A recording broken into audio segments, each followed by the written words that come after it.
Your book title is imminent. Something is about to happen. What's about to happen? Well, if we're lucky, disclosure. The realization that the U.S. government is aware that the topic of UAPs is not only valid, but they're real. The book lays out in vivid detail allegations that the United States military has been running a UAP retrieval and reverse engineering program for years and has even recovered alien bodies. Aliens, non-human intelligences, are real and they have been engaging with humanity. Ross, we're not alone.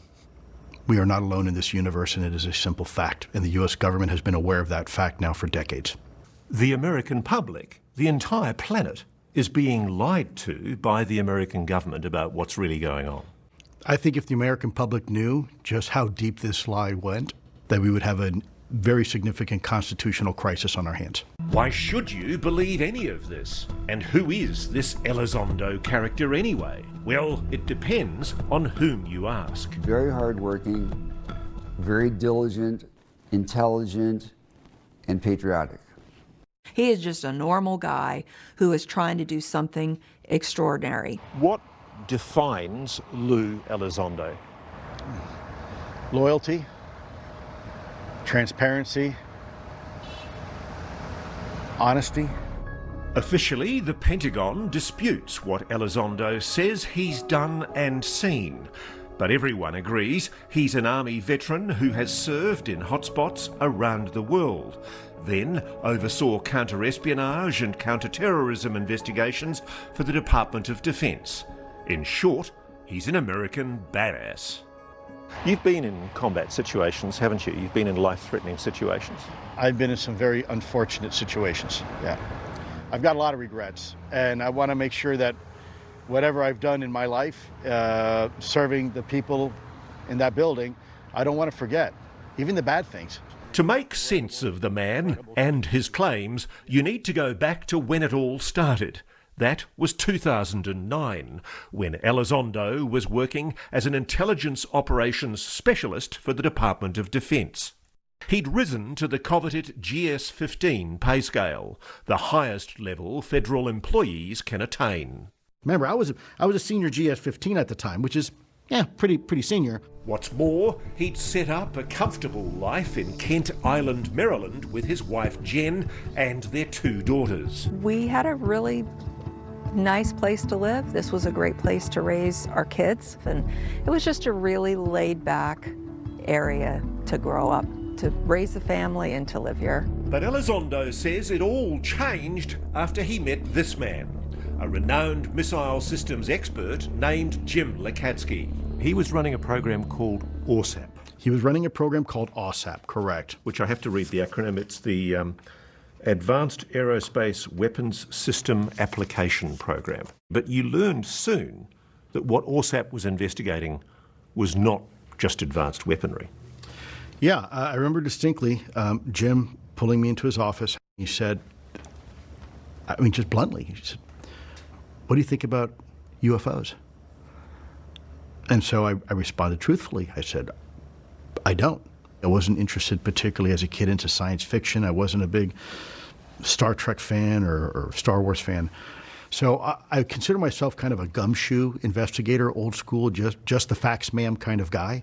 And he said, "That's fair, but," he said, "make sure that you don't let your analytic bias get the best of you, and you have to remain open-minded." He basically told you UFOs, unidentified anomalous phenomena, UAPs, are real. Yeah, so Jim told me, point blank, that they were studying and collecting information on UFOs. Elizondo claims he was invited to join a program under the AATIP umbrella called AATIP, the Advanced Aerospace Threat Identification Program. And soon that invitation became an initiation. Oh, it was a bit of like Alice in Wonderland going down the rabbit hole. And it kept getting deeper and deeper.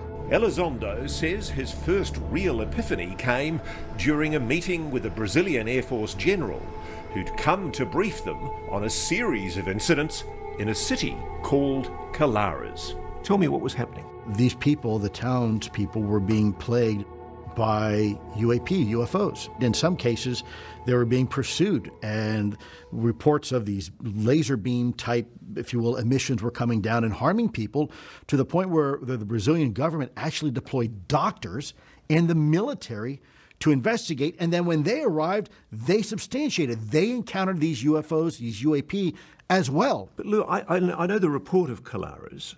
Officially, according to the Brazilian government, Colares didn't find any evidence at all. Yeah. Well, that was not the case. And it was very clear that it was a very legitimate investigation. And what they found was that these things were coming in and out of the area and harming people. As Lou went further down the rabbit hole, he says he learned that many of the classic UFO cases were in fact much more than legends, including the famous incident in Roswell, New Mexico. Roswell, 1947. What happened? There was a UAP that crashed. In fact, there were two UAP that crashed, and one flew away while the other one did not, and it was recovered by the U.S. government. You must appreciate people watching this, hearing you talking about aliens, recovered craft, recovered bodies. It sounds crazy. Well, as I've said before, I'm not saying it doesn't sound crazy. What I'm saying is it's real. Coming up, are alien abductions real? So people have been taken away from their homes and had things planted in them. Is there a connection between aliens and psychic powers? This is real morphology occurring in the human brain. And what happened when Lou started bringing his work home with him? I had no idea what the hell I was getting myself into. Stay with us. Former Pentagon UFO investigator Lue Elizondo writes in his new book, Imminent, that non-human intelligence has been engaging with humans for decades. So what do they want? There are many commentators who say they're friendly. They're no threat at all to humanity. Can we assume that? Well, I think in order to understand if something is a threat, from a national security perspective, it's a very simple calculus. It's capabilities versus intent. We see some of the capabilities, and by the way, we can't replicate them. We have no idea the intent. So to presume or to assume that these things are friendly or they're hostile, there's not enough data. Elizondo says the Pentagon's UFO investigators were keenly interested in the impact UAPs were having on individuals, especially military personnel. There's enough reports that substantiate that not all these interactions are necessarily benign or peaceful. Some people leave terrified. Some people leave injured. There are U.S. service people. There is people that are on full 100% disability right now from the U.S. government because of an interaction with UAP. And it's in writing, by the way, from the U.S. government because of their involvement in an incident. Indeed, the Veterans Administration has granted full medical disability benefits to this man, Airman John Burroughs, for injuries to his heart and eyes he claims he suffered during the famous 1980 UAP incident in Rendlesham Forest, England. And Elizondo says that's just the tip of the iceberg. Did you, in any of your UAP investigations, come across evidence of alleged abductions of humans by non-human beings? We came across information that suggested that people were having things put inside their body that they did not give approval to. So people have been taken away from their homes in the middle of the night and had things planted in them. Something that was put inside their body, something invasive, right? Something that was not put there by their permission to do something. You've seen one of those implants, haven't you? I have been privy to some very interesting things. This photo, he says, shows one of those interesting things. It's allegedly a biological sample removed from a US service member and submitted for analysis. This is possibly an alien implant. Well, if you look, there's actually a piece of the chip sticking out and what appears to be these fibers that were moving on their own. And then it looks like this chip or whatever this is, this foreign object, is encapsulated by some sort of biological material. Could that not be something biological, microbiological or parasitic? Well, it certainly, the outside looks like it's some sort of masking device. In essence, you have a foreign object, which it's a metallic object in there, and it seems to be encapsulated by some sort of biological material. But how do you know it's not just a bit of metal that somebody's knocked into on a building site? Well, in this particular case, this was moving on its own. It was actually had its own metabolic activity, and it terrified one of the doctors who was looking at this under a microscope. Said they didn't want to see this again. But are UAPs abducting people at random, or are they drawn to certain individuals? Elizondo says research has revealed an intriguing pattern among UAP experiences in a fascinating part of the brain. This is a part of the brain known as the quasi putamen, and it is a very specific part of the brain. It's responsible for all sorts of stuff, and some have even speculated precognition But certainly intuition.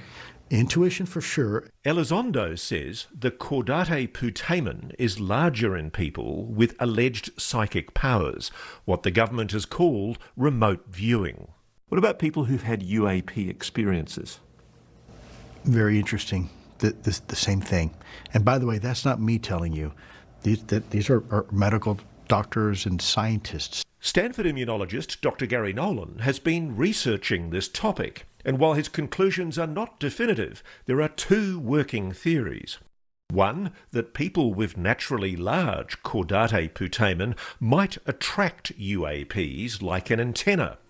Another, that UAP encounters with normal people cause that same part of the brain to get bigger.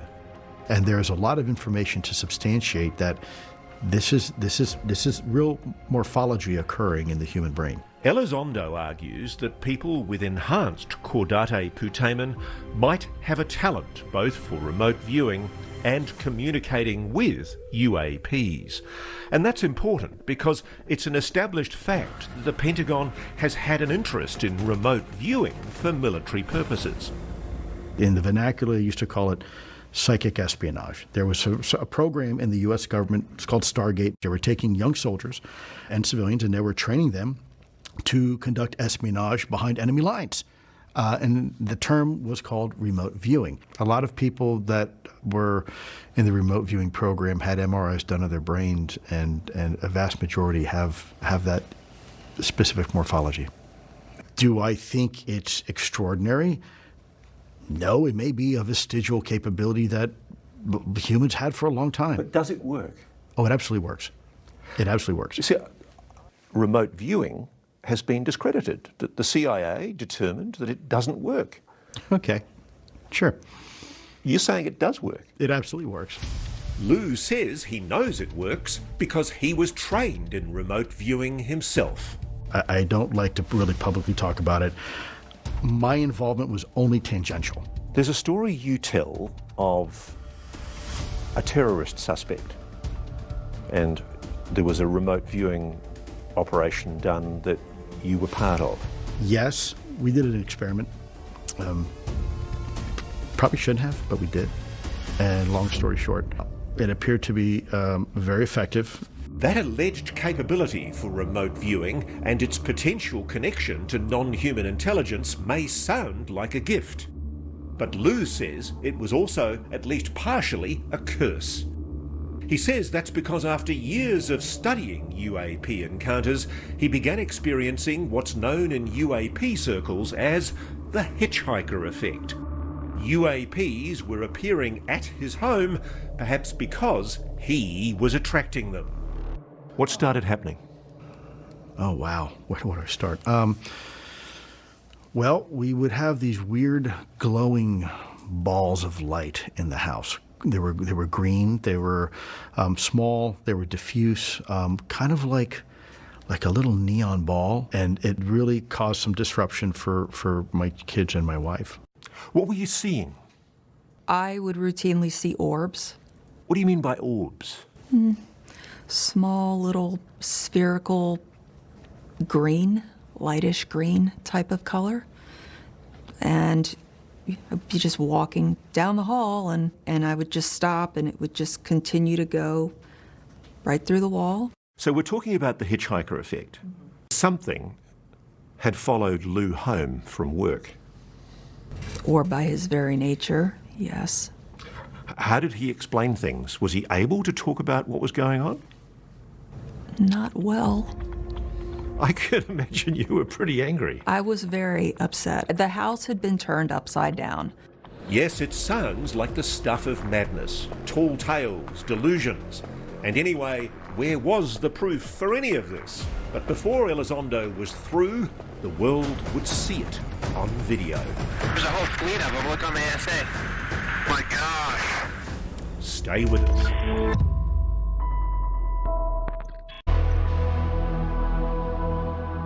This is the video that would shock the world and change it.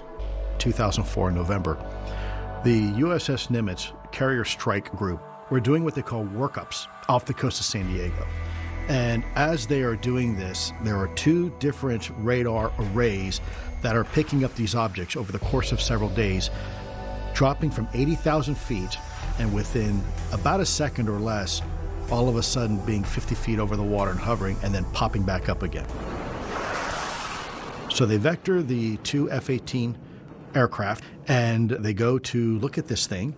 And long story short, after visually seeing this tic-tac looking object, roughly about the same length of a F-18 fuselage, performing in ways that we still can't replicate, bouncing around up and down. So this is an intelligent technology. This is absolutely, and it's responsive and reactive. And it's not human. It's not ours. Though the Nimitz tic-tac incident had occurred back in 2004, Elizondo didn't see the video until 2009. And then in 2015, it happened again. Look at that thing, dude. Naval aviators attached to the USS Roosevelt recorded these two other videos during exercises off the coast of Florida. That also caught the attention of intelligence consultant and former Deputy Assistant Secretary of Defense, Chris Mellon. The Navy was experiencing a number of incursions into restricted airspace, and I met Lou at the Pentagon, began to hear about these incursions. And the more I learned, the more I realized that we had a potential disaster on our hands. The videos remained undisclosed to the public for years, and it's easy to see why. These weren't just strange objects in the sky. They conformed to what AATIP would establish as the 5 observables. My gosh. So the 5 observables include instantaneous acceleration, hypersonic velocity, low observability, trans-medium travel, and anti-gravity. In essence, the ability to defy Earth's natural gravitational force without the associated technology or means to do it. The government has said that for the record. This is not our technology.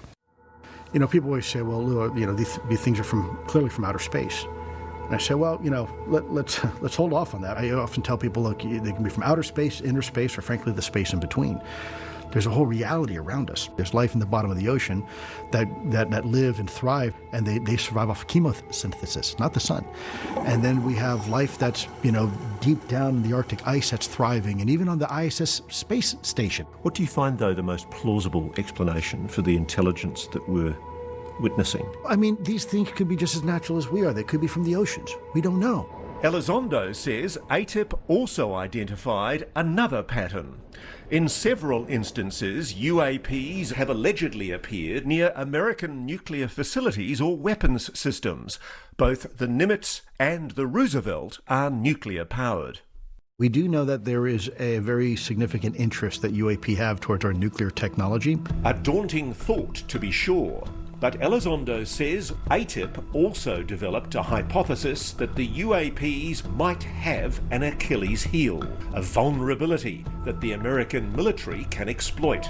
Electromagnetic pulses of some kind could bring down these craft. Yeah, the general consensus was that these vehicles, their propulsion units, are susceptible to electromagnetic pulse, meaning they are using a technology that the electromagnetism, if they were to encounter a certain frequency of electromagnetism, would interfere with their ability to fly and maneuver. Building on that hypothesis, Elizondo says his team devised an audacious secret plan to disable and capture one of those tic-tacs. We had proposed a honey trap to try to collect data and information on these UAP. So this was an operation known as Interloper. That is correct. So you have a nuclear-powered carrier with other nuclear-powered vessels, potentially nuclear-powered submarines, which also may have potentially nuclear weapons. So the idea is to create a nuclear footprint that is so irresistible to these things, we would create a trap, and then that trap would be sprung. But Operation Interloper never made it past the planning phase. Interloper was stymied, wasn't it? It was scrapped. It was scrapped. It was a pretty good idea. And it was approved by a lot of people and a lot of agencies. And yet, when it finally got to the top, it was stopped. It was blocked. It's almost like somebody perhaps already knew the answer. Or didn't want us having the answer. Elizondo says the shelving of Operation Interloper was just one of several puzzling and frustrating setbacks to AATIP's mission. And eventually he came to believe it was more than just bureaucratic inefficiency. Someone was trying to block his team from making progress. I took an oath to the American people to defend this country from all enemies, foreign and domestic. And it turns out that the enemy was elements in our own government. It was the bureaucracy. That realization would lead to the biggest and riskiest decision of Elizondo's life. Accomplish my mission, I knew I had to leave. Stay with us. If it's true that the Pentagon's so-called legacy program has been secretly retrieving and studying non-human craft and even bodies, well, where are they? Area 51, Wright-Patterson Air Force Base in Ohio, or somewhere else? No one has come forward with those specifics. Not even famed military intelligence officer turned UFO whistleblower David Grush, who went public on News Nation last year. Those details were not approved for me to talk about. But now, Lou Elizondo is going there. There comes a point in your book where you name names. You name Lockheed Martin, TRW, Northrop Grumman, Boeing, Raytheon, BAE Systems, and the Aerospace Corporation as being some of the private corporations that are involved in working on retrieved alien technology. True? It is true that it is in my book. Yep. You also reveal how some non-human, alien biosamples are now being kept at Fort Detrick in Maryland, or with the FDA, and that they've been moved around so many times their origins have likely been forgotten. Elizondo claims that some of the answers, and perhaps the biological samples, can be found here at the Department of Health and Human Services, which oversees the FDA and the NIH. Certainly we know that a lot of these samples were farmed out to experts like the National Institute of Health, NIH, and the U.S. Food and Drug Administration, which absolutely fall under the authorities of this building. Logically, it makes sense that there are people in that building right now that may know the location of where these biological samples are. The defence companies Elizondo names, the Pentagon and the Department of Health and Human Services, all categorically deny Elizondo's claims. He says those denials are only possible because he could never get the evidence to prove their involvement once and for all.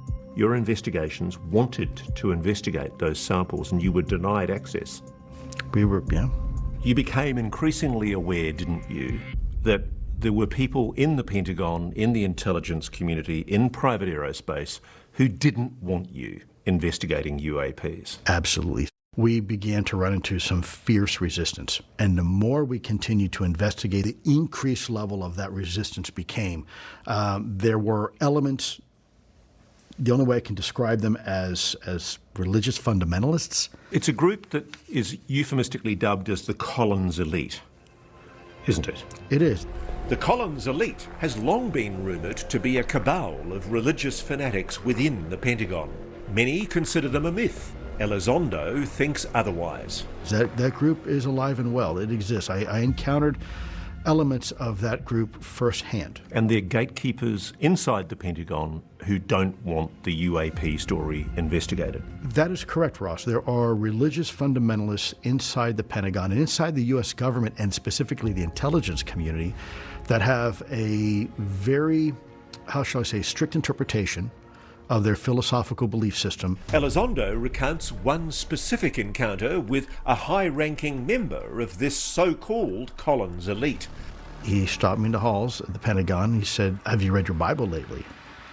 And I was kind of surprised by the question. Like, I mean, I know what the Bible says. What, may I ask specifically, what do you mean? He says, and you know what we're dealing with are demons. These are demonic beings, and we shouldn't be looking at them. But aside from potential religious motivations for the secrecy, Elizondo suggests there could also be geopolitical considerations at play. Do the Russians and the Chinese have recovered craft? I can't speak on behalf of what the Russians or Chinese or any adversaries may have or may not have. Well, could that be driving our concern that we don't want to show our hand? There's always a concern when a foreign adversary is looking at something.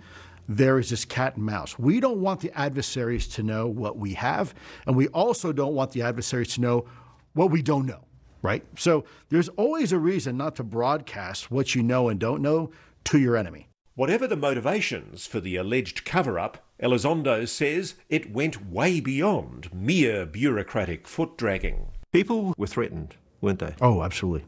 Some of our folks were told, if you're not careful, we're going to do exactly to you what we did with the Rosenbergs. You're done. So people are being threatened with death if they talk about this? Sure, because, and by the way, people say, oh, the government would never do that. Try getting on Area 51. There's signs on the fence that say lethal force is authorized. You absolutely can use lethal force to protect national security investments and equities. That, we do it. Elizondo describes the mounting obstructions, the denied requests, the scrapped plans, the threats, and above all, the steadfast refusal to disclose any of this, either to the public, the Congress, or even the President. By early 2017, it had all become too much. So there came a time during your work with AATIP where you just decided, I'm getting nowhere, I'm getting blocked, I'm getting stymied. What did you decide to do? I went public. I resigned. How hard was it for you to write this letter? Yeah, this letter is my resignation memo to the Secretary of Defense. Probably the hardest memo I ever had to write. In the letter addressed to Defence Secretary James Mattis, Elizondo said he was quitting because, despite overwhelming evidence, certain individuals in the department remain staunchly opposed to further research on the controversial topic of anomalous aerospace threats. Because you wrote that memo and circumvented your immediate bosses, yeah. What did they do? Well, they made my life hell. Hard times were ahead, but Elizondo was about to make some hell of his own, as he and those explosive videos were about to go public. I'm doing this because I believe it's the right thing to do. On December the 16th, 2017, the world woke up to a bombshell. Lue Elizondo, working with Chris Mellon, had gone public with the now famous Nimitz Tic Tac video. I contacted 3 different news organizations, and eventually the New York Times editors were persuaded they had enough to do a front-page story. The New York Times published an explosive article revealing the Pentagon's secretive UFO program. Reports the U.S. government is still collecting information about encounters between unknown aircraft and our military. Elizondo spent 10 years as head of a secret study of unidentified aerial objects. When the story broke, this covert operator who'd worked in the world of intelligence suddenly became an international public figure. What was it like? It was terrifying. I had spent my entire life living in the shadows. As an intelligence officer, anonymity is your friend.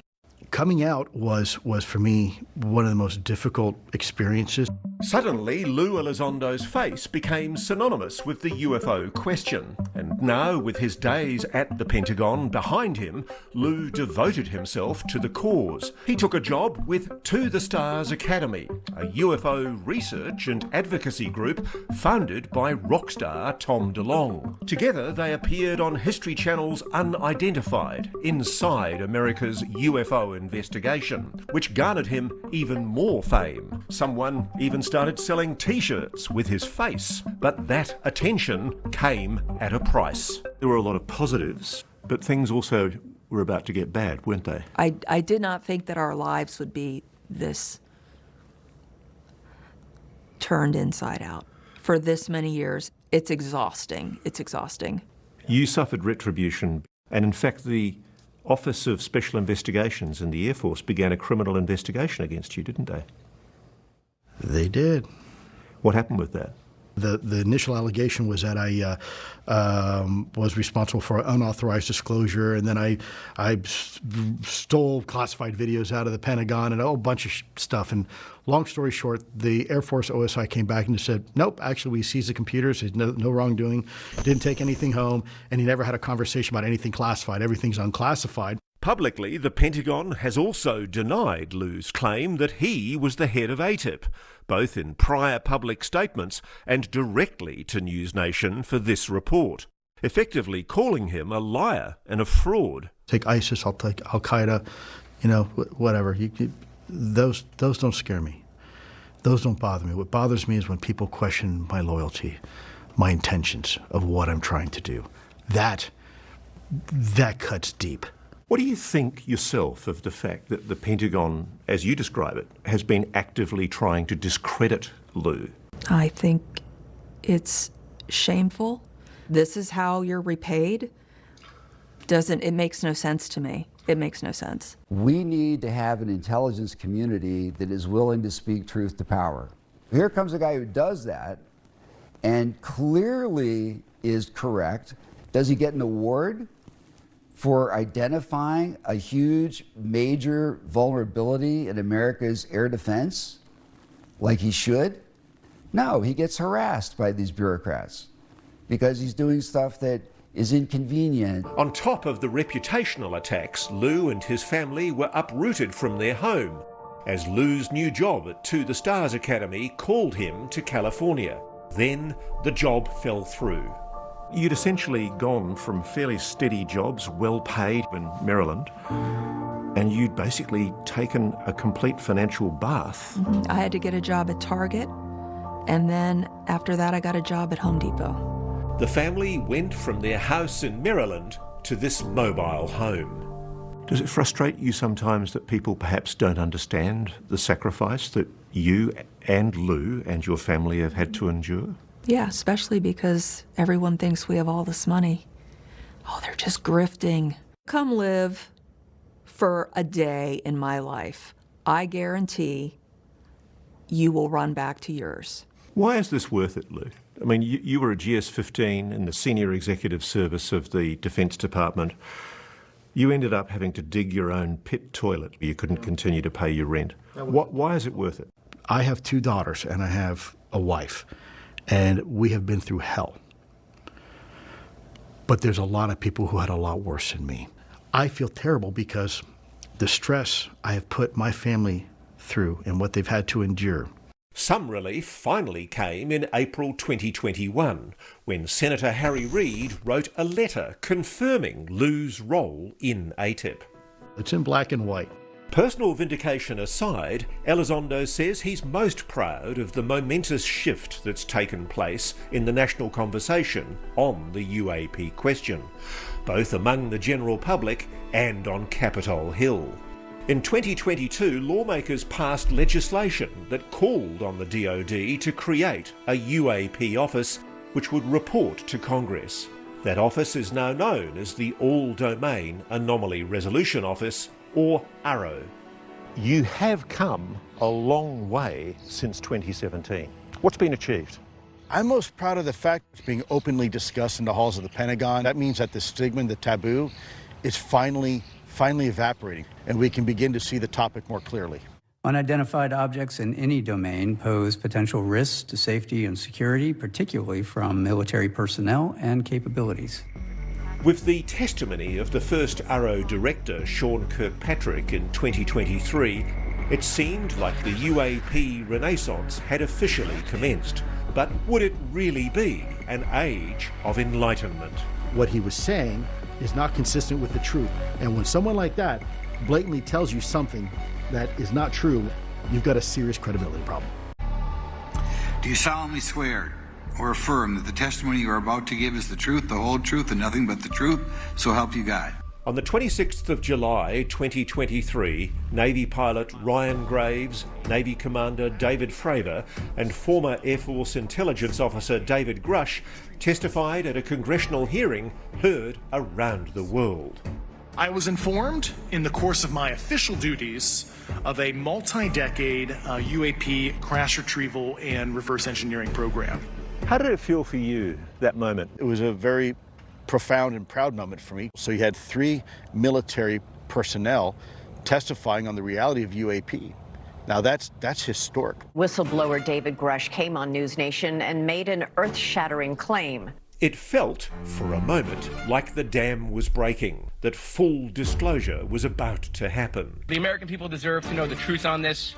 But it didn't work out like that. First, AARO denied David Grush's claims. Then, like Lou, Grush became the subject of a vicious discrediting campaign, including his own medical history. And they try to discredit him, just like they try to do me, just like they try to do anybody else who comes out and steps out of rank.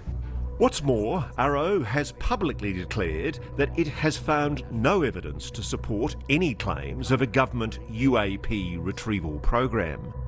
As for the UAP captured on those famous videos, yes, they remain unidentified. But while the Pentagon says AARO will follow the data wherever it leads, it says it has not found any credible evidence of extraterrestrial activity. So do you think that people like Sean Kirkpatrick are operating according to a dictated agenda, that they're being told to try and suppress interest in the UAP? What I can tell you is that what he was saying is not consistent with the truth. And when someone like that blatantly tells you something that is not true, you've got a serious credibility problem. Dr. Kirkpatrick told News Nation, "At no time did I provide false information to Congress. In fact, my team provided actual evidence, something that all of the other claimants have failed to do." Why haven't you appeared before Congress yet? There must have been numerous opportunities. Well, sure, but there's only been one public hearing so far. There's going to be more, and it's not up to me, but I can tell you I've been asked, and my response was absolutely, I will testify. Lou's a patriot, isn't he? Yes. What's driving him? He feels that humanity is owed this information. People should know if we are not alone, no government has the right to keep that hidden. A growing public movement seems to agree, as interest in the UAP question continues to intensify, both online and at UAP conferences around the country. Plus, there's been a veritable avalanche of former military officers coming forward with similar claims, including Rear Admiral Tim Gallaudet and Colonel Cal Nell. Non-human intelligence exists. Non-human intelligence has been interacting with humanity. This interaction is not new. And military-grade UAP videos are now popping up regularly, like this one over Puerto Rico, this one along the Arizona border, and this one over an undisclosed conflict zone in the Middle East. This is more than intriguing, more than provocative. It's potentially revolutionary and transformational. What can people do? What should any citizen do? How can they help you? Get involved. Talk to your members of Congress. Ask questions, whether it's around the dinner table or the water cooler. That's what I would encourage people to do. Start asking the hard questions. So Lue Elizondo, crystal ball. Let's go 1-2 years in the future. Are we going to be as much in the dark then as we are now? No. But you know, disclosure isn't a sprint. It's a marathon. It's not going to happen overnight. Disclosure isn't an event, it's a process. I think this next generation, if our kids are any indicator of hope, that's where real disclosure is going to occur.